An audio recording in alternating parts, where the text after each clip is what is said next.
නඩු තීන්දුව කීපයක මේ රටේ කියලා තියෙනවා මේ රටේ ආර්ථික වශයෙන් ප්‍රපාතයට වැටෙන්න මූලික වෙච්ච හේතුවක් තමයි ඉහළ දේශපාලන අධිකාරිය එහෙම නැත්නම් ඉහළ රජයේ නිලධාරීන් විසින් කරන ලද වංචා දූෂණ මෑතකදී දුන්න අධිකරණ තීන්දුවල කීපයකදීත් ඒ බව නීතිඥවරු නඩුකාරතුමන්ලා බව ප්‍රකාශ කරලා තිබෙනවා.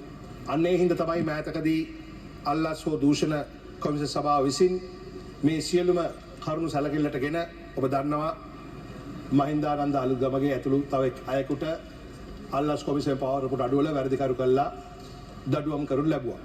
එතන ඒ වගේ දඩුවමක් නියම කරන්න මූලිකම හේතුව තමයි මහජන මුදල් අපි සංඝ සතු දීපලක් වගේ බලා ගන්නට ඕන.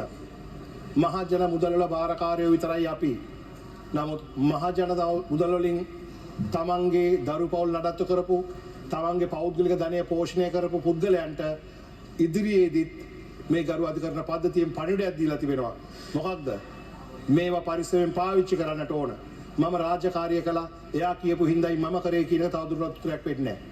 මේක කලින් හිටපු දේශපාලනඥයන්ට දූෂිතයන්ට පමණද? නෑ.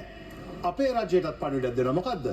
ඔබලා බාරගත්ත වගකීම මහජනතාවගේ මුදල් මහජනතාවගේ සුභසිද්ධිය වෙනුවෙන් පාවිච්චි කරනවා මිසක් තමුන්ට ඕන පෞද්ගලික දේවල් වලට ගන්න ඉඩ නැහැ කියන පණිවිඩය ඒ හරහා දීලා තිබෙනවා. දැන් අපිට පේනවා ගරු කතානායකතුමනි මම මේ පඬිතුමේ ෆෝම් එක ගැන දීර්ඝ වශයෙන් එකින් එක කියන්න යන්නේ නැහැ. නමුත් ඒක පැහැදිලිවම සඳහන් වෙලා තිබෙනවා. ඉල්ලන තොරතුරු දැන් සමහර മന്ത്രിවරු යෝජනා කරා විපක්ෂයේ බැරි වෙලා හම්බුනොත් මොකද කරන්නේ පහුව. ගරු මන්ත්‍රීතුමනි කීයෙන් කී දිනාට ඇඳට රත්තාල අරගෙන ලක්ෂ 100ක් 200ක් වටින ඉඩ හොයන්න පුළුවන්. ඒ සාමාන්‍ය මිනිසුන්ට බෑ. තමන්ගේ කොට්ටයට නැව් තියෙන්න විදියක් නැහැ. ඒක නිසා කාට හරි මේක අමතක වෙනවා කියලා කියන්නේම ඒක අපිට නැවත කතා කරන්න ඕන. ඉතින් ඒක නිසා මේක හදලා තියෙන්නේ අර පරණ කතාන්දර මොනවද? මාව නායක කෑවා. අන්න ඒ වගේවට මේකෙන් ඉඩ ලැබෙන්නේ නැහැ. හරි? ඔව් මේක මගේ නෙමෙයි යනාදී වශයෙන්. දැන් කෙසේ හෝ ඒවා අපි එතනට වැඩි යන්න නැත්නම් අපි තාක පැහැදිලි කරන්නට ඕන අපි ඇවිල්ලා ජනතාවට දීපු පොරොන්දු ඉෂ්ට කරන ආණ්ඩුවක්. නමුත් විපක්ෂයේ විසින් දිගින් දිගටම මතයක් සමාජගත කරන්න උත්සාහ කරනවා අපි ඇවිල්ලා බොරු කියන ආණ්ඩුවක්. කියපු දේ කරගන්න බැරුව ඉන්න ආණ්ඩුවක්. ඉතින් ඒ පච කියන ඒ බොරු කියන ඒ മന്ത്രിවරු නොයෙකුත් මාධ්‍ය සාකච්ඡා අද අපේ විපක්ෂයට ඇත්ත වශයෙන්ම ලොකු භූමිකාවක් නැහැ. ඉස්සරහා මයික් කීපයක් විතරයි තියෙන්නේ. මම කෙලිම නම කියලා කියන්න දායසේකර අද එතුමා මෙතන හිටියනම් හොඳයි. දායසිරි ජයසේකර මන්ත්‍රීතුමා මෙතන හිටියනම් හොඳයි. එතුමාද නැහැ. මම හිතන්නේ පසු අවස්ථාවකට උත්තර දෙන්න පුළුවන් මේවට. මූලිකවම අපේ වාහන අපේ ප්‍රතිපත්තියක් වශයෙන් අධික වියදම් යන සුඛෝපභෝගී වාහන තියාගන්න නැතුව ඒවා අලෙවි කරනවා අපුවම මුලින්ම මොකද්ද කිව්වේ? මේගොල්ලෝ කියන්නේ බොරු. මේගොල්ලෝ කියන්නේ පච. මේගොල්ල මේක සද්දලතුව පාවිච්චි කරයි. එහෙම කියපු විපක්ෂයේ උදවිය අපි ඒවා නිසි මිලට නිසි ක්‍රමවේදයට ලන්සු කළා හොඳ වටිනාකමට වික්කහන් පස්සේ මාධ්‍ය ප්‍රකාශයක් තියලා දායසිරි ජයසේකර මන්ත්‍රීතුමා කියනවා මොකද්ද? මෙන්න මේ අඩු ගණන් වලට වික්කේ කියලා සම්පූර්ණ බොරුවක් කියනවා. නමුත් ඊට පස්සේ ආණ්ඩුකාරතුමා ඒ ප්‍රදේශයේ බාර අනුරාධපුරේ ඒ ආණ්ඩුකාරතුමා ප්‍රකාශයක් කළා සියලුම දත් එළියට දෙනවා. දීලා මොකද්ද කියන්නේ? ඔබ මේ කියපු දේ වැරදි. ඔබ මේ කියපු දේ අසත්‍යයි. නීතිමය පියවර ගන්නවා කියලා කියනවා. එතකොට දායසිරි මන්ත්‍රීවරයාට මතක් වෙනවා දැන් නම් සමාව ගත්තා නම් හොඳයි වගේ. ඊට පස්සේ ආව මාධ්‍ය ප්‍රකාශයක් දීලා කියනවා අපිට එහෙන් මෙහෙන් තොරතුරු එනවා. ඒ තොරතුරු අපි වැරදිලා කියලා තියෙන ඒවා වැරදි. දැන් මං අහනවා ජනතාවට ඔබලා තීන්දුව කරන්න කවුද පච කියන්නේ? කවුද බොරු කියන්නේ? අද විපක්ෂයේ දායසිරි මන්ත්‍රීතුමා කියපු පචේ පැය 24ක් දුවන්න හම්බුන්නේ නැහැ නේ පැය 48යි. අපේකට උත්තර දුන්නා. දැන් තව කීප දෙනෙක් කියලා තියෙනවා මොනවද කන්ටේනර් 323ක් ගැන. CID එකෙන් ධම්මම්පිල මහත්තයාටත් මං හිතන්නේ තව ඔදායසිරි මහත්තයාටත් දෙන්නට මේ පරීක්ෂණ වලට සහාය වෙන්නේ කියලා එන්න කියලා තියෙනවා. හරි. දැන් ගිහිල්ලා ආයි ප්‍රෙස් එකක් තියලා අපිට වැරදුනා සෝරි කියලා කිව්වට හරියන්නේ නැහැ. මොකද යම් වැරදි තියෙනවා වරද කළ ඉවරලා සෝරි කිව්වයන් පස්සේ ඒකට සමාව දෙන්න බෑ. කෙහෙල් කන අරගෙන වැටපැටලා යන්න පුළුවන්. ඊට පස්සේ කියන්නේද නෑ මං කෙහෙල් කනවට ආපහු දෙන්නම් ඒක නිසා මට නඩු දාන්න එපා කියලා කියන්න බෑ. ඉතින් මම කියනවා මේ අසත්‍ය කියන විපක්ෂ මන්ත්‍රීන්ට ඔබලාගේ අසත්‍යවල කාලය ඉතා ඉක්මනින් ඉවර වෙගෙන එනවා. දැන්වත් මේ ගඳ ගහන මෝඩ දූෂිත දේශපාලන සංස්කෘතිය වෙනස් කරන්න. ඔබලා පළාත් පාලන ආයතන අසත්‍ය රාශියක් කිව්වා. පළාත් පාලන ආයතන කීයද හම්බුනේ? ජනාධිපතිවරයාට කලින් අනුර ජනාධිපතිවරයා ගැන අපි අවුත් බුද්ධාගම විනාශ වෙනවා. අපි අවුත් පෙරහැර නැහැ. කණ්ඩ බොණ්ඩ නැති වෙනවා. කඩා වැටෙනවා. අද එකක්වත් වෙලා නැහැ. අඩුම ගානේ විපක්ෂය දැන්වත් තේරුම් ගන්න ඕනේ ඔබලාගේ බොරුවේ ආයුෂ ඉතාම ඉක්මනින් කෙටියි. මේක ජනතාව මේ පණිවිඩය ගන්න ඕන. කවුද බොරු කියන්නේ කවුද ඇත්ත කියන්නේ කියන කම.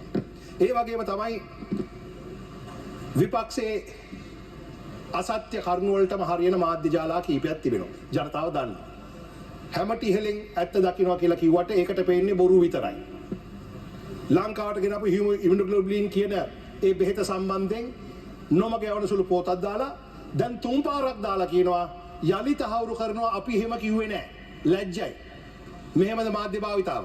මතක තියාගන්න අපි ආණ්ඩුවක් වශයෙන් විපක්ෂයේ ඉන්නකොට දැන් වර්තමානයේ ආණ්ඩුවක් වලයා ඉන්නකොට භාෂණ නිදහස අපි ගරු කළා. අපි නිහඬව මිනිසුන් අපි විවේචනය කරන අවස්ථාව ලබා දුන්නා.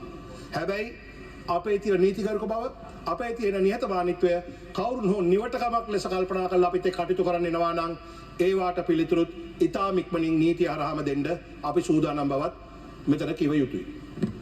ඒ වගේම ගරු කතානායකතුමනි මේ දවස්වල මේ සැමට ඉහළ ඇත්ත දකින්නවා කියන කට්ටිය බොරු විතරයි දකින්නේ.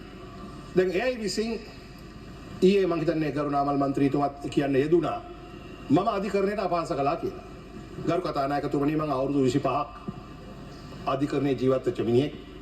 අවුරුදු 25ක් මගේ පවුල් නඩත්තු කරේ කන්න බොන්න දුන්නේ ඒ අධිකරණ සේවයෙන් හම්බ වෙන සල්ලි වලින්.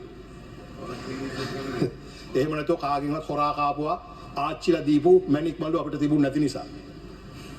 එතකොට අපි දන්නවා ඒ අධිකරණයට ගරු කරන්න ඕන හැටි.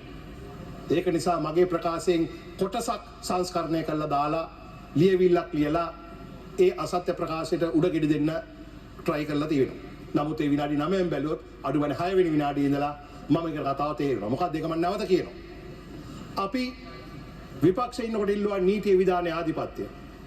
අපි විපක්ෂයේ ඉන්නකොට ඉල්ලුවා සෑමට සමානව නීතිය ක්‍රියාත්මක කරන්න අධිකරණව ස්වාධීන තියන නීතිපතිවරයාව ස්වාධීන කරන්න ඔවුන්ට බලපෑම් කරන්න එපා කියන කාරණාව විපක්ෂෙත් කිව්වා. අපි දැන් ආණ්ඩුව අරගෙන කරන්නේත් ඒකම තමයි. අධිකරණ ඇමතිට මේ සමහර අපිට සහයෝගය දක්වන සහෝදරවරු සහෝදරියෝ හිතාගෙන ඉන්නවා මේ අධිකරණ ඇමතිවරයා ගිහිල්ලා හොරුන්ව ගිහිල්ලා නඩු අහන්න නැතුව කණෙන් අදගෙන ඇවිල්ලා දාන්න ඕනේ කියලා හිරේ. එහෙම කරපු කාලයක් තිබුණා. සුදු ඇන්නේ මේවලම කරපු කාලයක් තිබුණා. නමුත් ටෙලිවිෂන් ස්ටේෂන් ගිහිපු කාලයක් තිබුණා. නමුත් දැන් ඉන්න ජාතික ජන බලවේගය අපි නීති විධානයේ ආධිපත්‍යය ඉල්ලුවා නම් විපක්ෂේ ඉන්නකොට අපි ආණ්ඩුවේ ඉන්නකොට අනික් කට්ටියටත් ඒක දෙනවා. ඒ පිළිබඳ ගැටලුවක් නෑ. හැබැයි ඒ අසත්‍ය කොයිම ආකාරයකින්වත් සත්‍ය ලෙස ගම්‍ය කරන උත්සාහ කරන මේ විපක්ෂ මන්ත්‍රීවරු උත්සාහ කරන්නේ නැහැ. ඉතින් මම පැහැදිලිව කියනවා කොයිම ආකාර අධිකරණ අපහාසක් කරේ නැහැ. හැබැයි ජාතික ජන බලවේග ආණ්ඩුව විසින් නිර්මාණය කළා දීලා තිබෙන වටපිටාව අරන් බලන්න. ඒ නිර්මාණය කළ දෙන වටපිටාව තමයි ගරු නීතිපතිවරයාට උනත් අධිකරණයට උනත් ස්වාධීනව තමන් කටයුතු කරන්න දෙන හැකියාව. Honorable member, you have another 2 minutes. Thank you, Honorable Speaker. අපි ඒ තත්ත්වය ඉස්මතු කරලා දීලා තිබෙනවා. කාටවත් එකට නැහැ කියන්න බෑ. නමුත් අපි ලබා දුන්නේ භාෂණ නිදහස අයුතු ලෙස භාවිතා කරමින් අසත්‍ය සමාජගත කරන කටට අපි කියනවා කොහොම නෙමේ කොහොම කිව්වත් මල්ලිට ජනාධිපති සභාව හම්බ වෙන්නේ නැහැ. නේද? ඒක නම් ඔය try කරන්නේ ඒ අදාළ නාලිකාව ජනාධිපති සභාව ඉල්ලන ක්‍රම තියෙනවා. අපේ පුද්ගලයන්ව ඉලක්ක කළා අපේ ආණ්ඩුව ටාගට් කළා අසත්‍ය කරුණු වපුරන එකෙන් ඔයාගේ මල්ලිට ජනාධිපති සභාව හම්බ වෙන්නේ නැහැ කියන කාරණාව කියන්නට ඕන. දෙක අපේ රජේ ඉන්න කලින් ඒ අදාළ පුද්ගලයා අවුරුදු 1කමාරක් හිටියේ රිමාන්ඩ් එකේ බන්ධනාගාරේ රිමාන්ඩ් එකේ සවන්න බන්ධනාගාරේ ඉස්පිරිතාලේ කිසිදු ලඩක් නැතුව. නමුත් අපි කිව්වා හැමෝටම සාධාරණ එක විදිහට සලකන්න ඕනේ ධනය බලයේ තියෙන කට්ටියට එක අනික් කටට එකක් බෑ කියලා. අන්තිමට 17 දෙනෙක්ගෙන් යුතු වෛද්‍ය කමිටුවක් අපේ සෞඛ්‍ය අමාත්‍යාංශයෙන් අපොයින්ට් කළා තමයි මල්ලිට ලඩක් නැහැ කියලා හොයාගත්තේ. ඒක හැම විශේෂඥයෙක්ම හිටියා ප්‍රසව සහ නාරි ඇරෙනකොට. ලඩක් නැහැ. ඉතින් දැම්ම කූඩුවට. සමහරු කියනවා ඔය අපේ කාලේ දාපු නඩු ඈ දැන් දුන අපි දාලා නඩු කවුරු නඩු දැම්මත් කූඩු යන්නේ මේ ආණ්ඩුවෙන් තියෙන කාලේ කියන එක විතරක් මතක තියාගත්තා නම් හොඳයි. හැබැයි මම මේ කියන කිසිවක් අධිකරණයට බලපෑමක් හෝ ඔවුන්ගේ ස්වාධීනයට හානි කිරීමක් නෙමෙයි. එතනින් හම්බ කරන් කාපු මම ඒකට ගරු කරන හැටි දන්නවා. නමුත් ඕක කියන නීතිඥවරු ඕක විශේෂයෙන්ම ඒක දන්නේ නැහැ මේ අර නමට නීතිඥවරු ඉන්නවා. උසාවියට වැස්සටවත් ගියේ නැති නීතිඥවරු ඉන්නවා. with law college එකේ principal listening exam paper එක දීලා පාස් වෙච්ච කට්ටිය ඉන්නවා. ඒගොල්ලන්ට මේක තේරෙන්නේ නැහැ. කියවන්න විතරයි පුළුවන්. නමුත් මේකේ වැදගත් ගරු කටයුතු මන්ත්‍රීතුමන්ලා තුමියන්ලා ඉන්නවා නීතිය දන්න Honorable member, ඔවුන් උනත් ඒක කරන්නේ නැහැ. your time is over, honorable member. ස්තුතියි කර කතාවකට.